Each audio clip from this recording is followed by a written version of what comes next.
This is the 80s at 8, and we have a special treat today. Again, this is Harry, and we are being joined by an incredibly talented artist, Sananda Maitreya. Thank you so much for joining us today. How are you doing?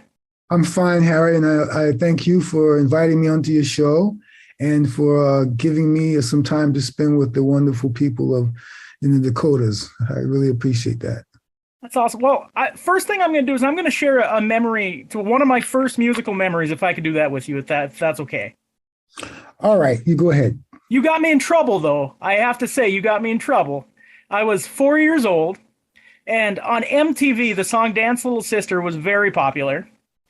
And my family had taken about a 5 hour trek to northern Minnesota, and we saw my grandma. And when we walked in the door, my grandma was sitting in her chair, and I said something to Grandma, get out of your rocking chair, Grandma. And Wow. that was because of you. So it was pretty funny. One of my first musical memories. So My own grandmother got a great kick out of that song for that very reason. yeah, that was a great memory. So much fun. So well, thanks again for joining us. And how we do this is we kind of go back and forth between picking a song, me and my co-host.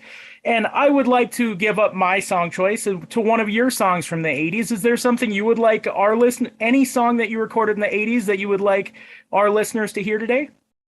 I think of the ones that you asked about. I would just by default, I would pick the very first one, If You Let Me Stay, because it was the very first one. It was my virgin experience, as it were, and yeah. So that was the one that came out first and introduced me and started to break whatever ice there was for me to break through. So I would say, If You Let Me Stay. Awesome. I love that song. So what was the songwriting process of that song, and any stories kind of related, especially since it was your first? Any stories you'd like to tell us about that? Well, I was living in Frankfurt, Germany at the time. I had served in the American military for 3 years, and I finished my service in Germany. But while I was there doing my service in Germany, I joined a band I auditioned for a band called The Touch. And it was really where my musical interests were rekindled, because for a while in the military, I had pretty much suspended all musical activities to focus on being a soldier and the best soldier that I could be. And appreciating very much the experiences I had in the United States military, because I had gone to a year of university and I had graduated school a year earlier than my age, because the testing said that I was kind of ready to leave. So I graduated early, then went to university, but found myself just not as stimulated as I imagined that university would stimulate me intellectually. And I kind of felt like I was missing something. And so basically my stepfather said, well, if you drop out, you got to do something, but you can't stay here because, it's like this. You got to start looking after yourself now. And so I just looked around and just thought the most immediate thing that offered some kind of education, opportunity, and adventure was the military.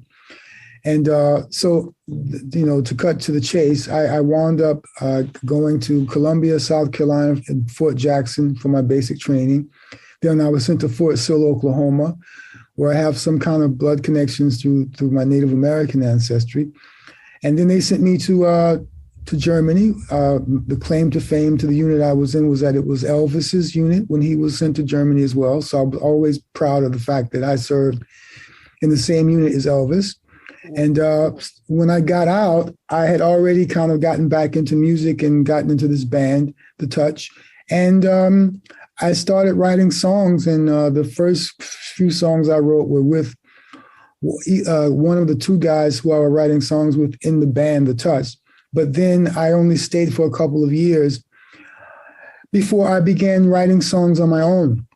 So the songs that appear on Introducing the Hardline are the result of my first attempts at songwriting by myself. And If You Let Me Stay would have been composed in Frankfurt in a small studio apartment that I was living in with my girlfriend at the time. God bless her heart. I'm sure you heard the joke, what do you call a musician without a girlfriend? I don't know. I've never heard that one. What do you call a musician without a girlfriend? Homeless. Ha!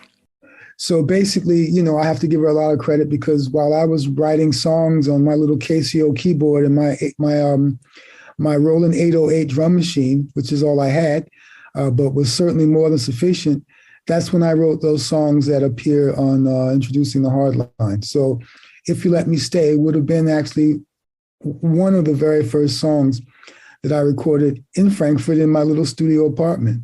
Wow, that's awesome. And one thing about If You Let Me Stay, and Craig and I have talked about this on the show, there are so many times that you have singles that the first single that someone has, maybe on the charts, it didn't hit as high, but it's a song we really know. And I've always known this song and it was played a lot and it's a familiar song, but for whatever reason, a lot of times those first singles that an artist has maybe doesn't show up on the charts as high as I think people know that song so well. In America, that's true. In America, I basically had three top five hits, including maybe a couple of number ones. But in the rest of the world, If You Let Me Stay was the very first single, and it did very, very well. So I can remember, in fact, you asked any memories of any videos. Yep. I kind of might defer to that one as well, because I remember at the time, CBS Records in England, which is where I was living, I wound up getting my first record deal in London. And so I began with CBS Records in London. And they had a policy that they would not make any videos for any songs that hadn't yet entered the top 75. Okay. And at the time, If You Let Me Stay debuted at 77. But the A&R, one of the marketing men, really fought for the record to be, for the video to be made anyway, because he argued that there was such a buzz around it that it was certain to be in the top 75 by the next week.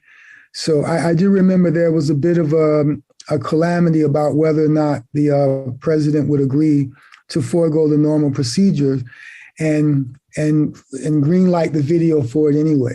So he wound up deciding to do so.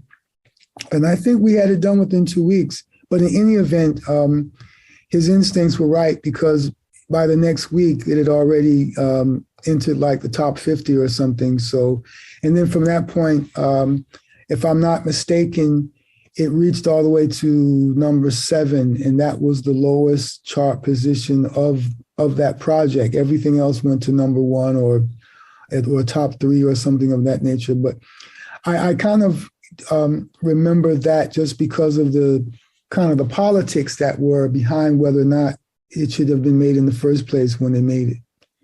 As an artist, did you enjoy making videos, and how important is it that your song is kind of properly presented through your videos?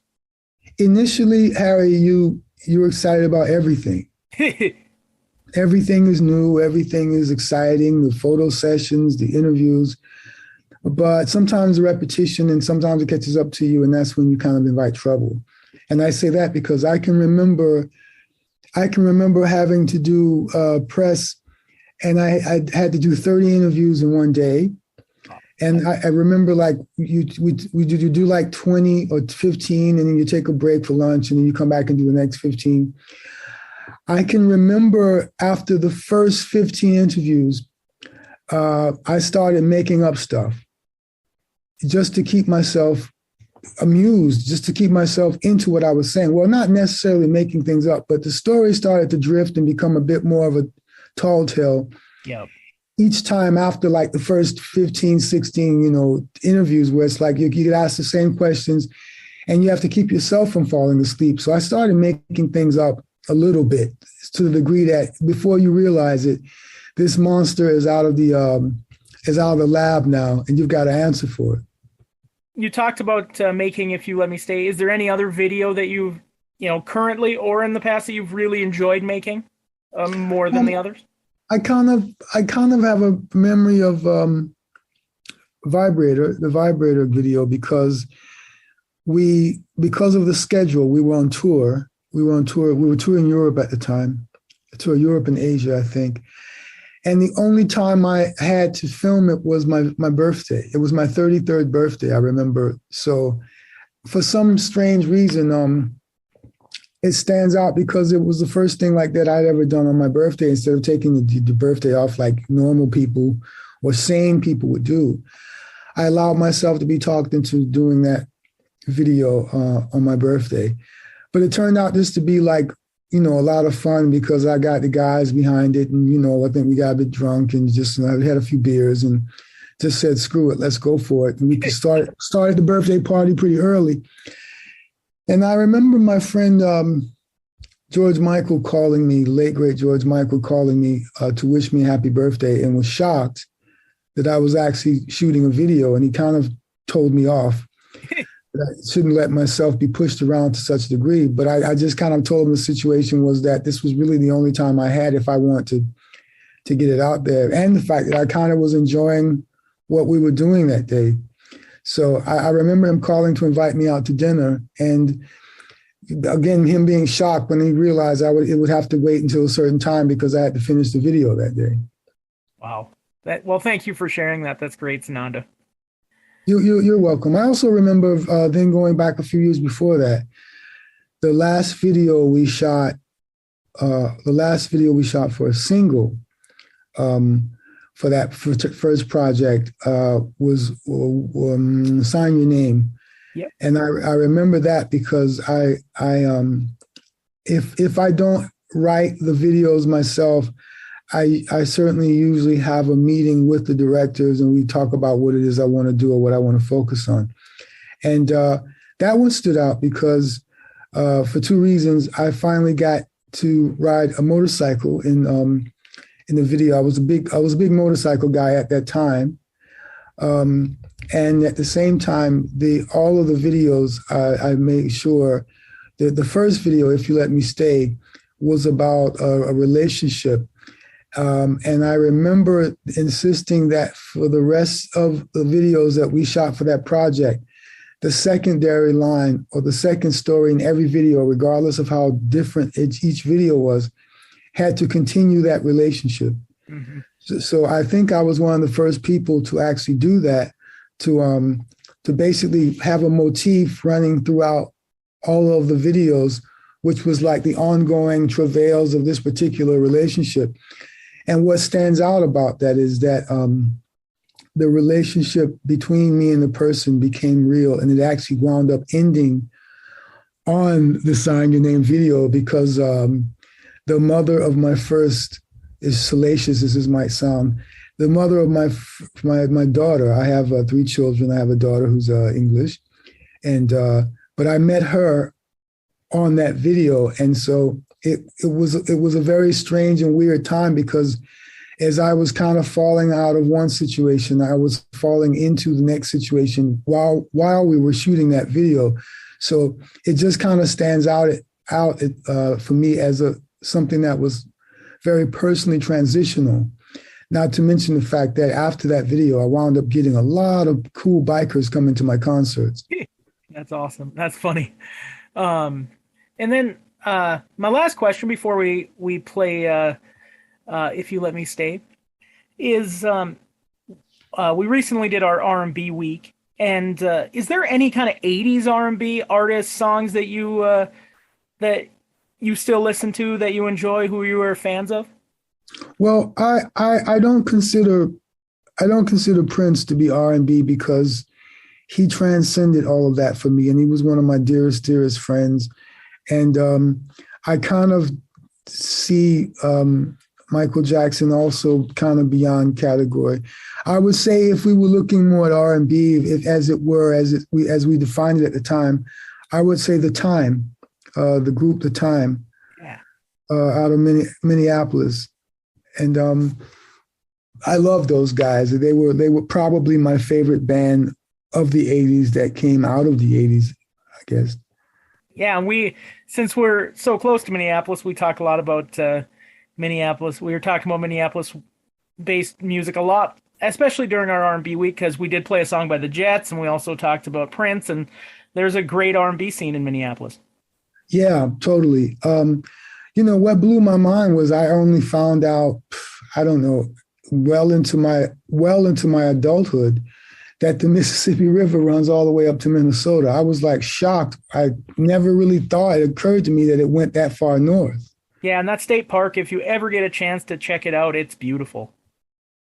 And that makes sense when I found out that the Mississippi goes all the way to Minnesota, because it for me placed Prince and the time in a continuum of the Mississippi Delta, and just as far north as it went, how much they contributed to its particular legacy, if you will, but in a way that, was very unique to the fact that they were that far north.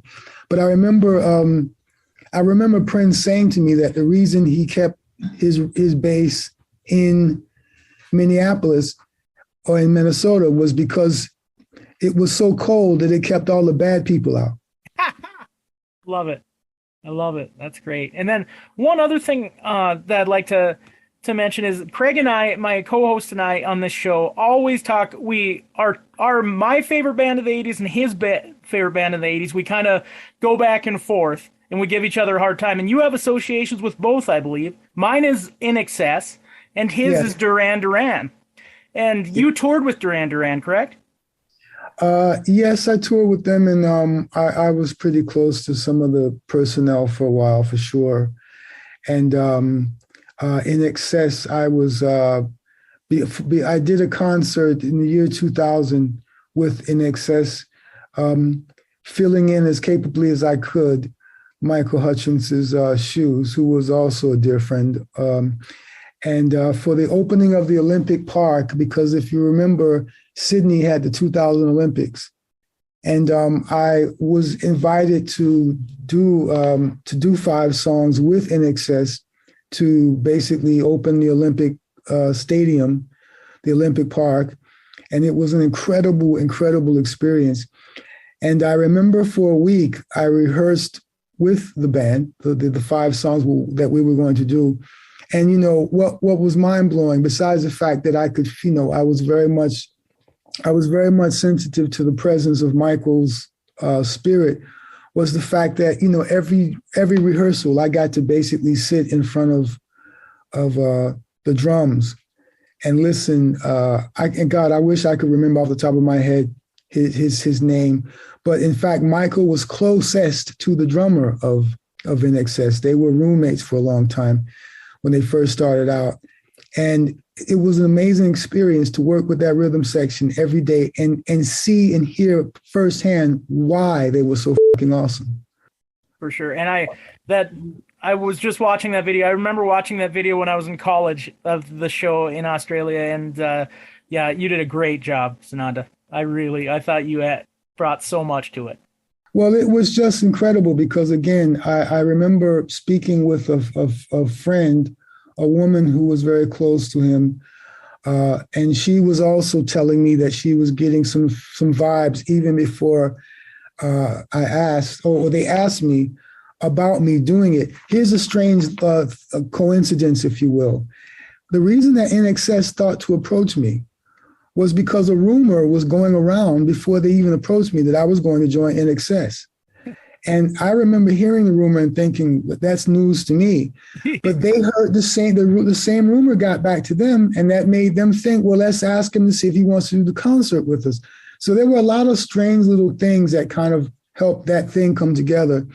But let me also just say that the times I used to hang out with Michael, he was, our business is full of people whose minds are not on right, who don't have really much control of themselves. It's a ruthless, brutal business, and it can really tear people apart in so many different ways. But Michael Hutchinson, and sometimes I guess you can attribute it to the Australian nature and spirit, but he was one of the most genuine, down-to-earth superstars that you were ever going to meet. And he was just incredibly generous to his friends. He was an incredibly generous guy. And every time you hung out with him, he was just as concerned with you having a good time and a good laugh as he was looking after out for himself. So I just want to say that because his spirit was wonderful and he was just a great guy. And, we had our own little mutual admiration society, but, they made some great, great records. And I only appreciated them more when I got a chance to actually wear his clothes, if you will, but to step into that music that was created by those guys. That's when I really, it goes beyond the records and you realize, wow, this was a great, great band. Indeed. Well, thank you so much for sharing that about my favorite band of the 80s. I appreciate that. And now let's listen to a song man, I'm so glad you picked this song because I'm such a fan, Sananda. Here's If You Let Me Stay on the 80s at 8. And is it all right if when we come back, we talk a little bit about what you're up to right now? You betcha, pal. Sounds good. Thanks so much. That was If You Let Me Stay here on the 80s at 8. And we are lucky enough to have that artist with us right now, Sananda Maitreya, joining us from Italy. How are you doing today? I'm fine, thank you. Speaking of that countdown, it made me think of a stupid dad joke. What do you call Bill Gates in an airplane? Huh. I don't know that one. Bill in air. He is indeed a billionaire. That's a good one, man. You're full of them. I love it. Yeah, it's the age. I can't help it. I'm a dad now, so it goes to turf. That's great. Well, Sananda, not only are you a great artist of the 80s, but man, you've had album after album after album through all the decades. And you recently put out your 12th album, Pandora's Playhouse. Yes. And how would you say this differentiates itself from your previous works? That's always a kind of a difficult thing to answer, but at the same time, it's very obvious that the great blessing that I have as an artist is that I've been independent for since the beginning of post-millennium rock. And it basically allows me to, look, we're in the age where everybody of any description, of any type, of any persuasion, everybody's coming out of the closet now, and we all have different reasons why we were in our closets. It could be for philosophical reasons. It could be for gender reasons. It could be for religious reasons. It can be for any number of the many reasons that this particular era has encouraged us to just come out and be ourselves. And in that way, it was a very powerfully transformative era. Hell, even the climate is changing. And it's kind of like we have so much going on. There's really no excuse when you don't have to answer to a committee to just not completely present who you are as an artist. And it also speaks to why my songs are so diverse, because my taste in music has never been political. Just like, my before I got married, my libido was never political. I mean, a beautiful woman was a beautiful woman was a beautiful woman. And as much as I could learn from her and experience with her was always thought to my great credit. And I always aspired to be the most well-rounded person and artist that I could be, because my music's all over the place, because my people are all over the place, because my heart is all over the place. I'm a Native American with West Indian bloodlines, with Scots, Irish, and Spanish bloodlines. I've got hillbilly in me, so I'm a big bluegrass guy. The blood doesn't lie. And so when you don't have to answer to other people's impressions of current trends or images, or when you can just open your heart and follow your muse, I'm what you're going to get is someone who was just as much influenced by rock as by any kind of music that was made. If it's had something great, I was there. So, I don't place Hank Williams below Duke Ellington, who I don't place below the Beatles, who I don't place below Miles Davis or the Stones or Rod Stewart or Stevie Wonder or Patsy Cline or any of the people who really, really touched my soul along the way. Because when you have as many bloodlines as I have, you're going to be affected by a lot of different things coming from a lot of different directions. And I couldn't be more grateful to have all of those mixtures because of what has contributed to my perception of music. And one thing about you, Sananda, to me is that your talent allows you to do so many different styles of music. I mean, to me, your voice has different layers and textures, and that you can use your voice in different ways to almost make it sound like there's two different people singing on a song. Well, one of the things I learned from one of my greatest heroes, Frank Sinatra, is one of the reasons why for me he was such an incredible musical genius is because, first of all, he wasn't just an incredible singer. He was an incredible producer, regardless of whose name was on the records, because he was the first person to really organize albums as conceptual in and of themselves.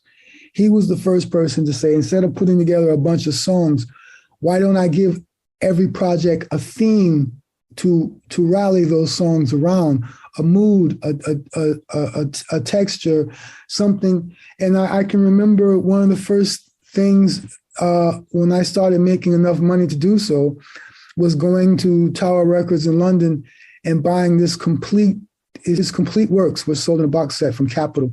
And I remember winding up with like 25 albums of just this most incredible song catalog from one of the greatest artists of the 20th and 21st century, as far as I'm concerned. And what made him great was that he was an actor when he was singing. He acted what he was singing. He never put himself in front of the song. He always read the song. And that's one of the signature things I learned from him, is that I never ever place my vanity above the interpretation that the song itself asks for. And I always presume a character, that I'm playing and singing through a character to give the song the proper vibe, an interpretation that it's looking for. So I have Frank Sinatra as much as anyone else to thank for that. That's a great kind of lesson to take out. Frank is, wow, just a phenomenal artist. There's two songs I want to talk about for the from Pandora's Playhouse. And well, one thing is there's 28 songs. So I mean, just the amount of work and that needs to go into producing 28 songs, I can't imagine.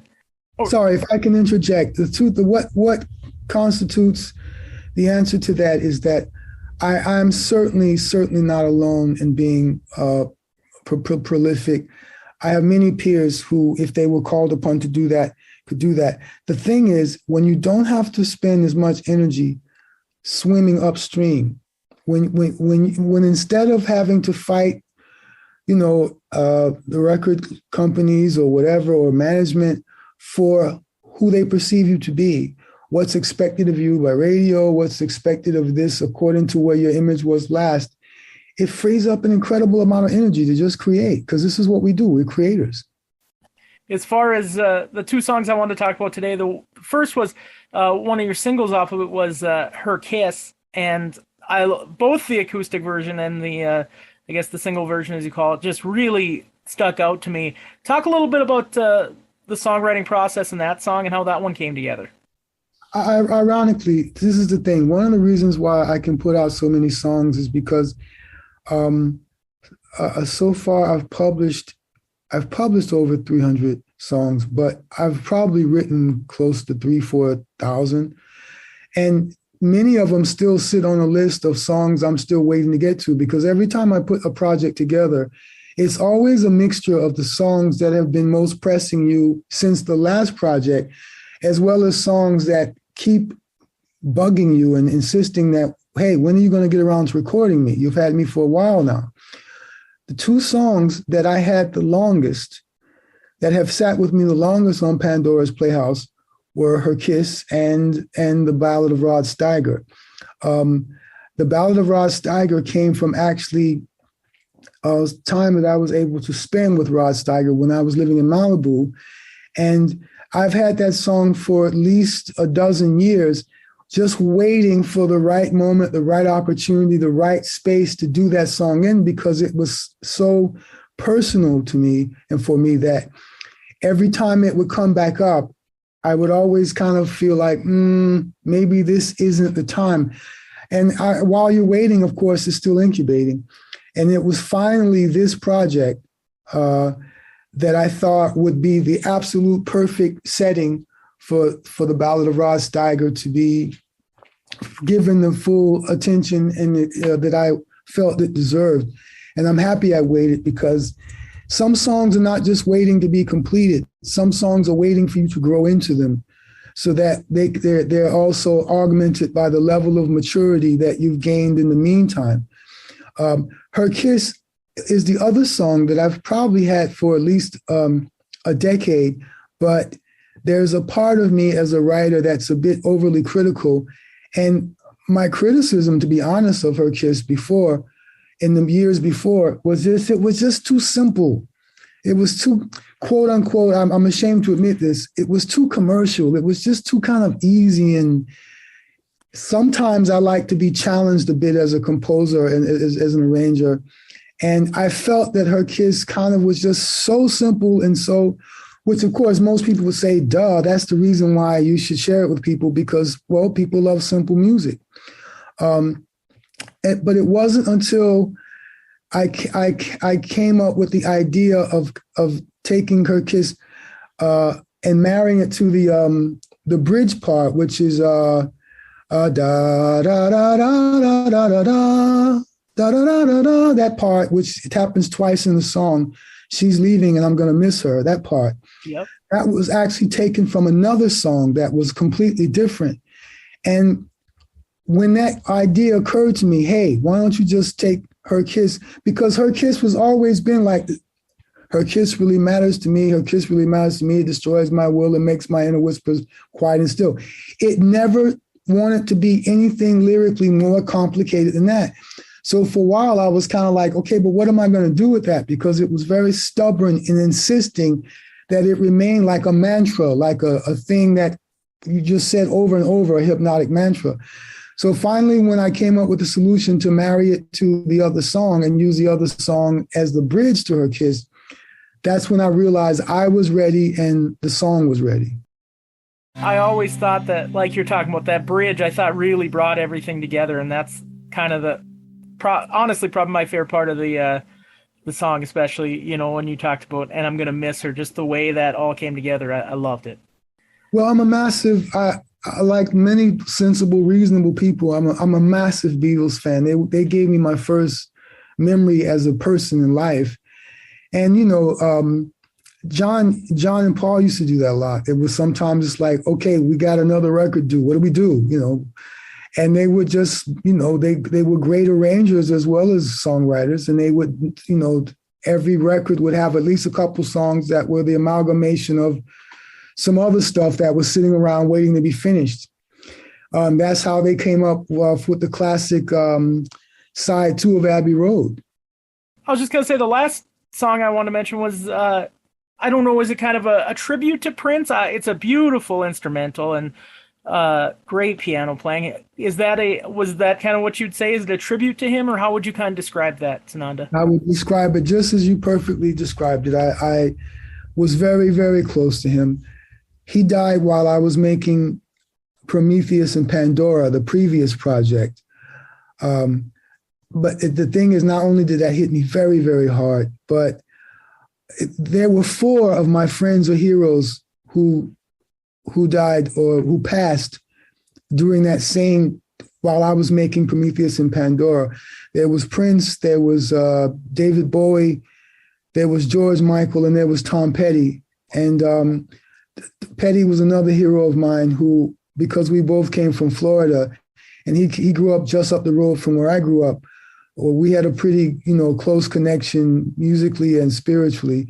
And so like, it seemed like while I was making that record, because Prometheus and Pandora wasn't meant to be like 3 CDs. It was just meant to be a double CD. But I kept going because it was the only way for me to cope with all of these hits that my emotions were taking, to see all of these legends and all of these people that were just, I was so much in love with as people, you know, move on to the next realm. And so I was drinking at the time. And so basically drinking, smoking and making records was the way I basically was able to process the situation at the time. And I can remember a dream after Prince moved on, where he basically said that since he was no longer, since he no longer had to deal with physical matters or the matters of the physical realm, he would be more available to me as a co-producer. I remember him in a dream, him saying that, I'll be helping you make your records now if you want. And in the dream, I said, well, of course, So the next project, he actually said, which would have been Pandora's Playhouse. I remember him saying in the dream, so I'm co-producing the next project. And now, as it happens, in my studio, in my private bathroom, I have a triptych that my wife got for me one year. And the triptych is Prince, George Michael, and Michael Jackson. And so basically, every time I go to take a piss, I'm looking at these three assholes looking at me, And so, yeah, I'm a spiritual enough guy. Besides, I'm a native. Regardless of what, our country kind of, forces us to identify with tribally, I consider myself a Native American who has, black blood and white blood. And you can call me what you want, but the native tribes, we don't believe in death. We believe death is a Western philosophy and a religious philosophy. We just believe in life, in that we transition. We may drop our bodies like layers, but that we move on and life continues, and it just continues to take the different forms that nature continues to show. So I felt that I owed him something verbally and physically and outwardly.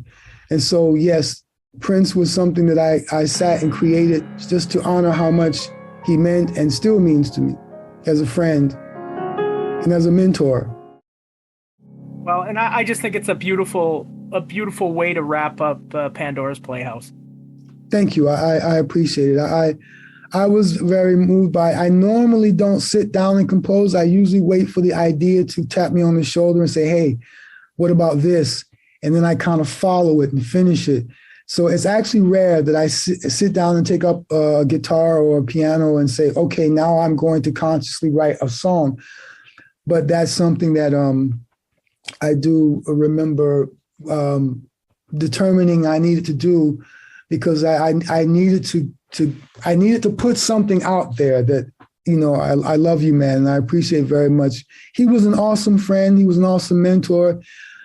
I treated him like a big brother. The only other person that I had there are other people that I've reverenced. There are other people that offered me mentorship. I was also very close to Miles Davis. But it was a different relationship. I'm very close to Rod Stewart, one of my all-time greatest heroes. But I need to treat Rod as a god. I'm a hero worshiper, and I have to have some space to have heroes like the Stones. I can't just call those motherfuckers up and say, hey, what's up, dudes? I have to have the space to treat them like great uncles who, I show complete and utter respect for before I step to them. But two people, I have to say, Bruce Springsteen, who's like a big brother to me, who's somebody I can just call up and say, hey, what's up? How you doing? And him and Prince were always those kind of big brother type relationships that would always make themselves available. And one of my projects, I think, were in the 90s, I reference and thank both of them because they were both, Bruce still, but while Master Prince was alive, he was always available. And he wasn't necessarily forthcoming with everyone. So I am aware of the fact that I had a pretty privileged relationship with him. And I miss him, but at the same time, I'm grateful for the fact that he isn't dead. He's just transitioned to another life. Well, Sananda, I'm going to wrap this up. A question for you. I would like to play a Prince song as well. Is there a specific Prince song from the 80s you'd like to hear on this show that you're talking on with me? You know what? I'll let you. Let's look. There's so many Prince songs that I just love so much. I mean, he's one of my all-time greatest heroes. First, before I answer that question, because I always forget to mention Sananda.org, my official website. And then for those who are interested, I also have a radio channel, Sananda.org/radio. And then on top of that, I have my own radio show that I curate, where I play everything by everybody. You'll hear a Hank Williams song follow a song by Led Zeppelin, which follows a song by Tchaikovsky, which follows a song by Johnny Cash. I don't give a shit. I just play everything that I've loved and I want to expose people to. And that's sananda.org/radio show. So in conclusion, the other day I was in the mountains. I live in Milan, Italy. And by the grace of God and nature, we're only like we're not very far from the Italian Alps at all. So we're fortunate enough to be blessed with a place where we go in the Alps, in the mountains, and just get some air. And I remember coming into the kitchen, and my wife was actually playing some Prince stuff. And Kiss came on, and I hadn't heard it in ages. And it just struck me how fresh, how vital, how illuminating it still was. So I would say your choice between When Doves Cry, which is also a song that I can remember hearing for the first time and just having my mind blown by it. Yep. So you choose between When Doves Cry and Kiss, because they're both incredible and they both, summarize so well why I am still so in love with his genius and level of insanity. And last thing I wanted to say, sir, and this isn't a song from the 80s, it's a song from the 90s, but if there's one song that I don't think enough people have heard, it is Holding On to You by You. I think it's one of those songs that I hold at such a high pedestal, and as many people as I can tell to listen to that song, I do. So just wanted to get that out there. Well, and what I want to get out there is I actually wrote that song for one of my great heroes, Rod Stewart. We had the same business manager at one point, and he got on the phone with me one day and he said, Rod's looking for one more song for his project. They're about to wrap up the project. But they were like on a Christmas deadline. And so I was told that I had exactly 2 days. It turned out that, in fact, I only had exactly 1 day. I got the song to him 1 day too late before him and his record company had already decided to wrap up the project and just go with what they had already. But I recorded that whole song in 1 day because I was so eager to finally write a song for one of my all-time greatest heroes. So if you listen to that song, listen to the idea that I wrote it for Rod Stewart, and it might open it up even more for you. Yeah, I'm sure I'll listen to it in a different way. But yeah, that's such an amazing song. Thank you. I really appreciate it.